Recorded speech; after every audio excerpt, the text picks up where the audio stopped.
Bonjour à tous et bienvenue sur la chaîne Bleu et Or. Première vidéo de l'année 2024. Première vidéo de l'histoire de la chaîne.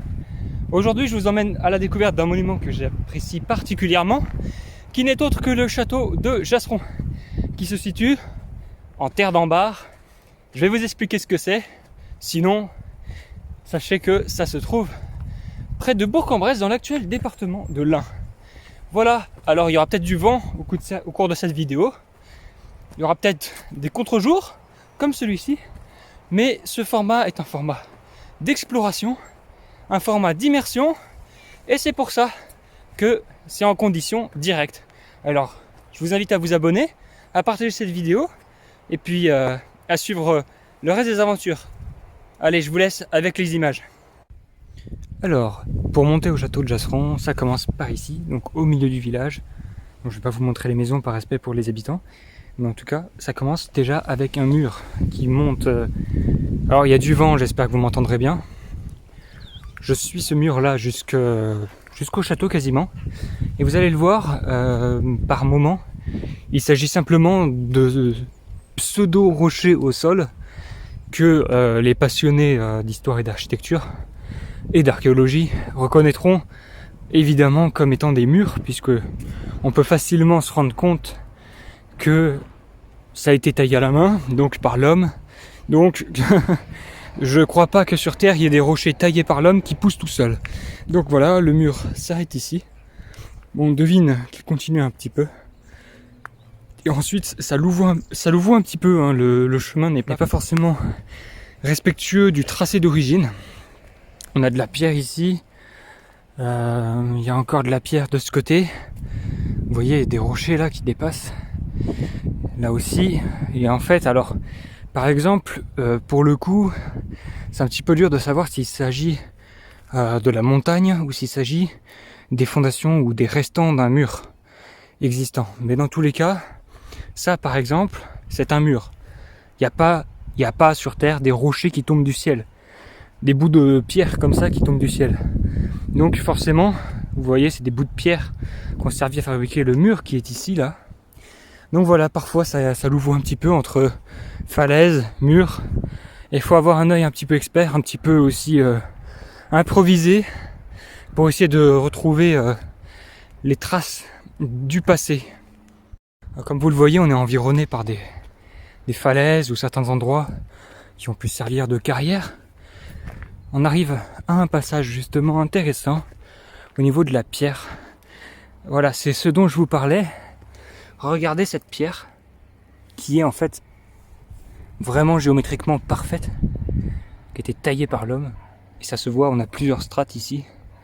Et tout ça correspond à un mur. D'ailleurs, si vous regardez bien, c'est aligné parfaitement, ce qui est complètement contraire à ce qui nous environne, à la formation rocheuse de l'endroit qui est complètement qui louvoie complètement. Alors je m'excuse si ma voix est un petit peu entrecoupée, mais ça monte assez raide dans le coin. Voilà encore le reste du mur qui se poursuit ensuite, je pense, un petit peu plus haut. On le voit, il y a des pierres à travers la broussaille, mais nous on va continuer par là. Donc comme je le disais, ça monte un peu raide, hein. Donc c'est normal si je suis un petit peu essoufflé à certains moments. Mais bon, aujourd'hui il fait beau. On a un beau temps, un peu de vent. Donc je vais pas me plaindre, c'est plutôt de bonnes conditions. Ensuite on retrouve un pan de mur qui se cache juste ici. Voilà, là je me pose la question, hein, à cause de ça, qui est très droit là aussi. Et ça fait pile poil la largeur des murs qu'on va voir par la suite. Est-ce que ça passe par là aussi? Je ne sais pas. En tout cas, là, c'est sûr qu'il y en a. Et ensuite, ça se passe juste ici, où là, on a deux gros murs. Alors, il y a celui-ci, on le voit, hein. Ça, c'est les restants d'un mur. C'est les soubassements du mur. Ici. Et ici. Pourquoi ici? Parce que, à mon avis, là, ce qui m'a surpris, c'est que ça fait pile poil la même largeur que ce mur-là. Je me dis, ça devait être un petit bâtiment. Je sais pas à quoi ça servait, parce que honnêtement, sur tous les plans et sur toutes les reconstitutions, ça parle que de ce qu'il y a tout là-haut. Donc c'est pas très informatif, sachant que j'ai pu déjà explorer cette forêt. Je parle de la forêt qui est derrière le château. Cette forêt, j'ai déjà pu l'explorer et j'ai déjà retrouvé beaucoup de choses, notamment des murs entiers qui couvrent la forêt et qui donc supposent que ça faisait 10 fois la taille de ce que les gens ont en tête, quoi, habituellement. Quand je dis les gens, c'est tout le monde, hein. C'est ceux qu'on fait les reconstitutions, les plans, ou les gens en général qui viennent visiter. Ensuite, ici, on arrive, il y a un chemin qui redescend. Forcément, on va prendre celui qui monte. Et donc, pour l'instant, plus beaucoup de traces de monuments, plus beaucoup de traces de murs, et du rocher au sol, hein. Ça, c'est du rocher. Mais voilà, parfois, il y a des petits bouts de pierre qui traînent par-ci par-là. Donc, en soi, voilà. On suppose quand même que le mur devait aller jusqu'au château. Ce sont des choses que je vois, que je remarque. Ce sont uniquement mes propres déductions. Donc, si vous pensez que c'est pas ça et que c'est autre chose, libre à vous de penser ce que vous voulez. Et ce que j'affirme là dans la vidéo ne vient pas d'un livre d'histoire, ça vient pas des archives. Moi, je vous fais vraiment une exploration et je vous parle de ce que je vois et de mes déductions. Dans ce genre d'exploration, on a affaire à des ruines. Il est très dur de savoir vraiment ce que c'était à l'origine exactement. Donc, forcément, il y a toujours une petite dose d'approximatif dans ce que je dis. Mais voilà, je suis passionné de ça. J'essaye d'en découvrir le plus possible sur ce que j'explore. Et puis, si vous avez des objections, n'hésitez pas à en faire part dans les commentaires. C'est toujours intéressant de partager un petit peu. Alors là, ça monte assez raide, hein. Les gens diront qu'on n'est pas dans les Alpes, mais en fait, on passe de la plaine, comme ça, à des pentes ultra raides. On monte pas très haut, mais on monte vite. Donc voilà, je vous emmène avec moi à la découverte de ce genre de choses.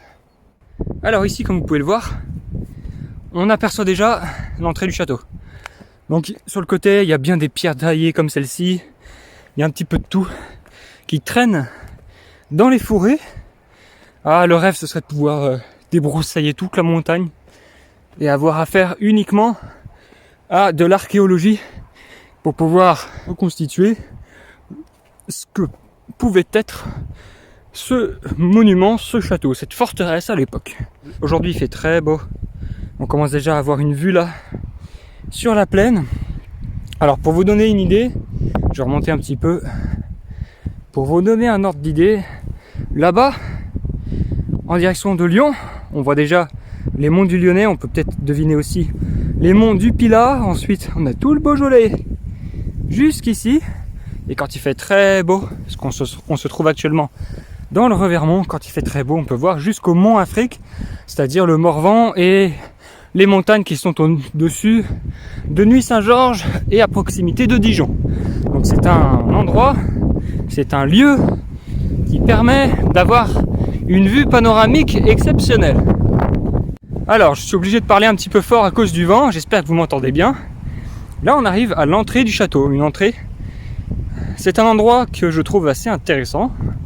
Ici, si je suis un piéton, je passe par cette porte. Vous voyez l'angle du mur là. Normalement, je passe par cette porte. Et comme vous pouvez le voir ici, ça, c'est la porte qui était dédiée aux chevaux, je pense, ou au convoi, aux véhicules, si on peut dire, en gros. Donc vous voyez le mur ici qui continue, hop, là on le voit, qui vient rejoindre ici la porte. Donc à l'époque, ça devait faire une porte comme ceci, avec peut-être une tour. Donc vous voyez la largeur des murs. La largeur des murs, là, c'est quand même déjà assez imposant. Et donc on peut s'imaginer qu'il devait y avoir une herse ou quelque chose comme ça. En tout cas, juste ici, là, vous avez un petit trou de forme circulaire. Peut-être que c'était pour soutenir la porte ou bien les herses, je ne sais pas. Dieu le sait. Il y a aussi ces deux petits renfoncement de chaque côté. Donc je pense que ça servait avec le trou cylindrique, je pense que ça servait au mécanisme des portes, peut-être même de la herse, ce qui serait bien probable vu le dessin de la pierre. En tout cas, ici vous avez déjà une meilleure idée de l'entrée parce que les vestiges sont quand même assez importants. On commence encore ici, vous voyez, il y a ici un pas de porte, un deuxième juste ici et le troisième. Voilà, là il y a des gens qui sont amusés à empiler des pierres et à les aligner, mais je trouve ça bête parce que du coup ça peut fausser les recherches. Et là, voilà le chemin qu'on a parcouru. Et voilà, déjà on peut voir un petit peu les murailles. Donc là on a donc les restes de la tour et ensuite là-bas vous voyez des pierres. Et la muraille en fait elle va s'enfoncer un petit peu en contrebas et partir sur la gauche. De même ici, je vais me mettre là-dessus pour vous montrer. Donc là, vous voyez la tour. Et ensuite, je vais vous emmener un petit peu plus loin. En faisant attention de ne pas tomber, de ne point chavirer. Voilà juste ici les murailles, comme vous pouvez le voir. Et après, elles partent, elles, sur la droite en direction du château qui se trouve juste derrière. Voilà, voilà. Donc, des bons gros vestiges quand même par rapport à certains autres châteaux du coin. Celui-ci a été abandonné aux alentours du XVIIe siècle.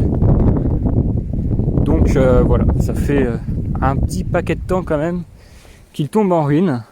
Certainement que des gens sont venus se servir des pierres du château aussi pour construire. Là, vous voyez, on a un mur. Ça se voit. Il y a un mur ici.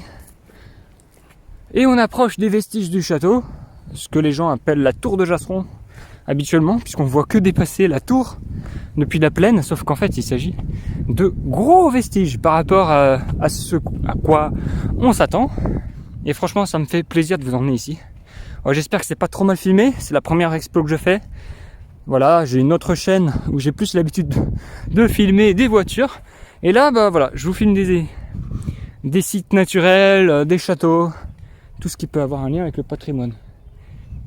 Alors juste derrière moi, vous avez le château de Jasseron que je vous emmène découvrir à l'instant. Donc un donjon, les restes des logis, et puis comme vous l'avez déjà vu juste avant, les murailles à l'entrée avec la porte qui est pas tout près. Hein.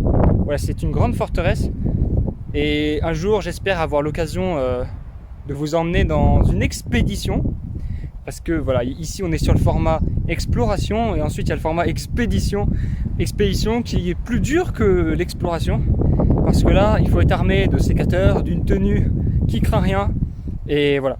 Parce que la forêt, comme vous pouvez le voir autour de moi, voilà, il y a des ronces partout, des arbustes partout. Donc c'est plutôt impénétrable et je vous avoue que pour faire une vidéo, il n'y a rien de pire que d'être entouré de végétation de partout. Alors, on peut s'amuser à grimper par ici, sur le mur. Moi, je vais vous emmener par ici. Voilà, donc pour le coup, ça a été un petit peu entretenu. C'est ça qui est bien. On peut au moins remercier la commune pour ça. Et d'ailleurs, j'invite tout particulièrement les personnes qui viennent se rendre sur ce site ou sur des sites similaires en France et partout dans le monde. Je vous invite vraiment à respecter les lieux, à ne pas laisser des déchets derrière vous. Et à vous comporter dans le respect pour honorer la mémoire de nos ancêtres et la gloire de notre nation. Ici, on retrouve ce que j'aurais tendance à appeler un bénitier parce que ça a vraiment la forme et le volume d'un bénitier. Ça pourrait très bien servir de bénitier. Alors, pour ceux qui ne savent pas, le bénitier, c'est ce qui contient l'eau bénite à l'entrée d'une église, d'une chapelle. Alors, est-ce qu'on avait affaire à la chapelle ici ou est-ce que c'était un petit peu plus loin ? En tout cas, ça m'intrigue. Ce qui m'intrigue, en fait, c'est que ça a la même forme que ce qu'on a retrouvé au niveau de la porte à l'entrée du château. Sauf que là, c'est en hauteur. On peut quasiment... je pense qu'à l'époque, le sol devait être un petit peu plus bas. Donc, c'est vraiment à la hauteur d'une main. Et puis, de toute façon, regardez, c'est très intéressant. Ici, vous avez carrément de la pierre, mais sculptée de façon jolie. Vous voyez ce que je veux dire ? Là, on a de la pierre brute qui sert juste à faire un mur. Et là, on voit que ça a été sculpté, hein. Ça se voit, là, on a les traces de sculpture. Donc moi, j'aurais tendance à penser qu'il s'agit bien, bel et bien, de la chapelle. Ensuite, je vais vous emmener voir quelque chose qui est très intéressant également, qui se situe juste ici. Et ce quelque chose n'est autre qu'un four. Alors, il n'y a plus les petits panneaux d'explication, c'est dommage. Ils ont dû s'envoler. Et donc là, voilà, ici, c'était un four. On va mieux le voir si on monte un petit peu. Voilà, donc il y a des gens qui s'amusent à empiler les pierres. Alors, c'est très amusant. Faites ça en montagne, si vous voulez, avec des rochers qui traînent. Mais en l'occurrence, ne faites pas ça, s'il vous plaît, avec les pierres des châteaux, parce que c'est bien de laisser les pierres où elles sont. Ça permet aux historiens, aux archéologues, de moins se creuser la tête pour essayer de reconstituer. Voilà. Et puis surtout, ne les enlevez pas des murs. Voilà, parce qu'avec le vent qu'il y a, etc., et la fragilité due au temps, voilà, ça peut très bien faire s'écrouler les murs. S'il vous plaît, ne vous amusez pas avec les pierres des châteaux. Voilà. Je sais que c'est un petit peu didactique, c'est un petit peu dur à entendre peut-être, mais s'il vous plaît, ne faites pas ça. Voilà. Surtout ceux qui sont passionnés, aidez les gens à avoir la notion du respect pour les monuments. Voilà, ici, encore des murs. Et là, on commence à entrer dans la partie des logis. Alors, premier corps de bâtiment ici. Vous voyez, on a des murs qui sont plutôt costauds. Voilà. Alors d'ici, on peut voir là une petite porte ou une fenêtre. Je ne sais pas ce que c'était à l'époque. Peut-être que ça donnait sur un espace qui était juste de l'autre côté. Il faut savoir qu'il y avait les murailles qui arrivaient de l'autre côté, du côté falaise. Alors là, je suis actuellement entre les deux corps de logis. Sur le mur quasiment. Et donc là, on peut bien voir la petite arche. C'est incroyable. C'est incroyable comment ces pierres restent en équilibre. Alors, il reste vraiment plus que le linteau. C'est incroyable, incurvé comme ça. Et donc ici, je traverse le mur et je me retrouve dans le deuxième corps de logis qui se trouve juste en dessous de la tour. Alors, pour la partie des logis, je me recule un petit peu pour que vous voyez mieux de quoi il s'agit. Il nous reste encore des beaux points de mur avec des ouvertures comme celle-ci. Je vais vous emmener voir un petit peu ce qu'il y a de l'autre côté. Bon, faut pas trop s'aventurer hein, parce que voilà, là de ce côté-ci c'est le vide. Il y a beaucoup de vent.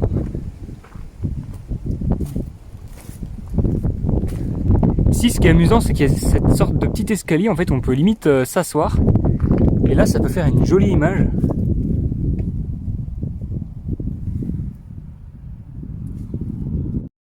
Et on peut voir d'ailleurs que une des parties du linteau a été retirée. Alors, soit c'est des gens qui sont venus la prendre, soit je sais pas, parce que pour retirer une pierre comme ça, il faut que ce soit fait manuellement, puisque tout le reste du dessus a été conservé.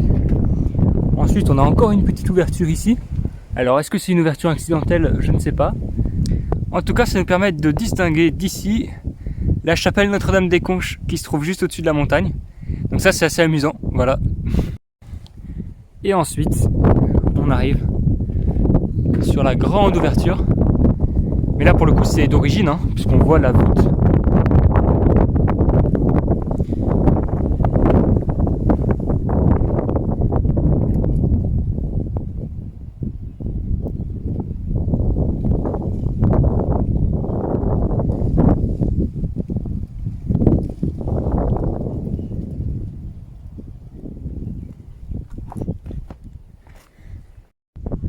Et là,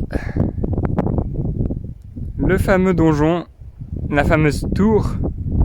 Et on est du côté où le mur a commencé à s'écrouler. J'avoue que c'est pas beau à voir, hein, ça fait mal au cœur. Mais ça tient encore. Jusqu'à quand, on ne sait pas.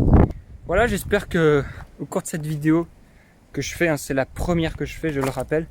J'espère que vous appréciez quand même la petite visite, la petite découverte.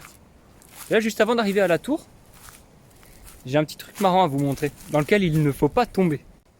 Alors là, soit ce sont les oubliettes, soit il s'agit de la cave du château. Mais là, je vous avoue que si vous arrivez du chemin là, ne mettez pas le pied, vous risquez de vous faire très mal. Là, on a vraiment affaire à la structure, hein. Ça a été vraiment construit. D'ailleurs, les murs à l'intérieur, comme vous pouvez le voir, sont faits de main d'homme. Donc voilà.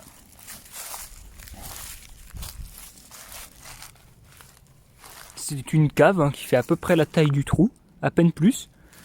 Alors je sais pas à quoi ça servait, je sais pas s'il y avait un accès souterrain, mais en tout cas, voilà une cave, si on peut appeler ça comme ça. Et là on arrive tout de suite à la tour, la partie maîtresse, la partie que tout le monde préfère. Donc voilà, encore un pan de mur. On a d'ailleurs des trous dans la façade, moi qui me font penser peut-être à des ancrages pour les poutres ou pour les échafaudages, ça dépend. Et là, on a cette tour qui est quand même grande, hein. Et voilà d'ailleurs ces endroits où les pierres tombent, ou parfois les pierres sont prises. Ça c'est vraiment, ça fait mal au cœur de voir ça. Donc voilà, s'il vous plaît, respectez ces endroits afin de leur donner la vie la plus longue. Alors nous voici juste en dessous de la tour. Là on a cette porte qui devait donner sur un étage, ou qui devait donner peut-être sur un chemin de ronde. Et on a l'ouverture principale. Alors là je vais faire très attention et je vais éviter de parler à l'intérieur pour ne pas émettre de vibrations.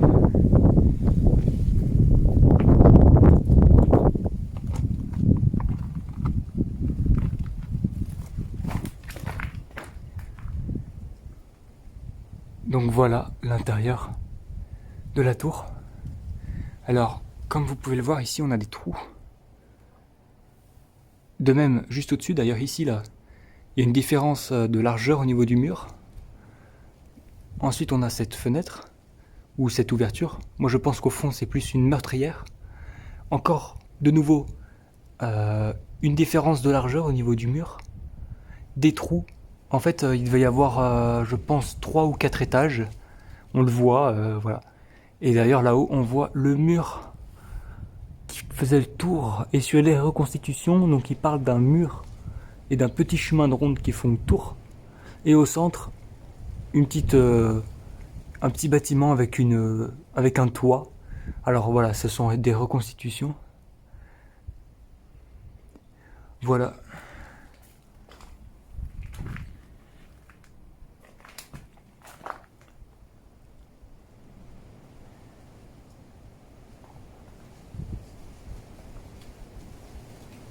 Malheureusement, il y a des tags, forcément. Ça aussi, on n'aime pas voir ça.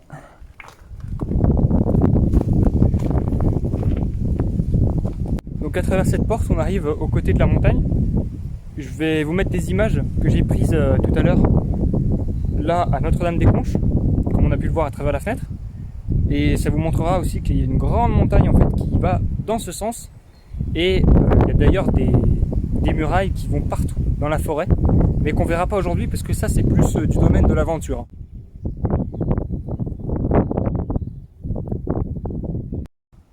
Donc ici, la porte, et nous voilà sortis du château actuellement. Mais pour moi, on n'a fait que la moitié. Je vais vous dire pourquoi. Est-ce que vous voyez comme moi ce grand rocher? Pour moi, il s'agit d'un mur qui se serait effondré, qui se serait couché. Et on va y aller, je vais vous expliquer pourquoi. Pour la simple et bonne raison que ça m'étonnerait que dans la nature, vous ayez des angles droits comme ça. Je suis déjà venu ici bien des fois. Et voilà, vous m'excuserez, mais ça fait beaucoup trop de pierres taillées. Donc, si vous voyez ce que je veux dire, il ne s'agit pas ici d'un rocher, mais bien d'un mur. Un mur qui, pour moi, se serait couché dans ce sens, je pense, avec peut-être les mouvements de terrain. Ce qui me fait penser que cette porte devait donner sur quelque chose de plein pied et qu'on n'avait pas besoin de descendre comme on le fait aujourd'hui. C'est ce que je pense en tout cas. Là, on a cette tour, le pan de mur. On a quand même des vestiges qui sont encore assez imposants. C'est pas les plus imposants, hein. Il y en a des châteaux en France qui ont beaucoup plus de restes. Mais il faut pas oublier qu'ici, vous avez une grosse pente, et de même de ce côté, hein, le château fait toute la largeur de la montagne. Et c'est pas très large. Et je suis étonné d'ailleurs que la tour soit encore debout. Vous voyez ce genre de choses là.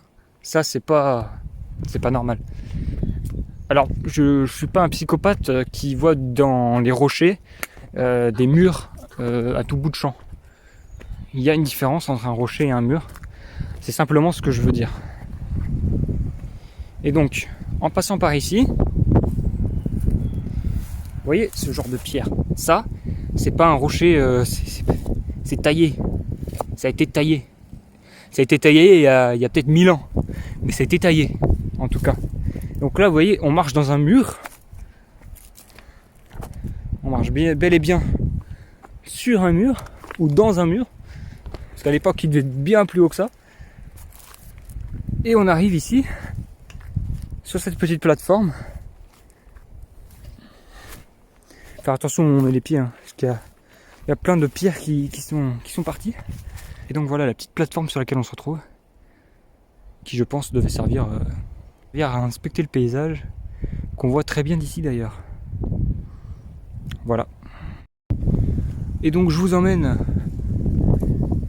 là on le voit, le mur.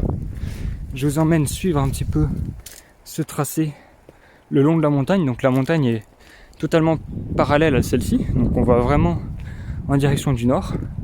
Et vous le voyez déjà, hop, on commence à arriver sur le tracé du mur qui est juste ici. Voilà.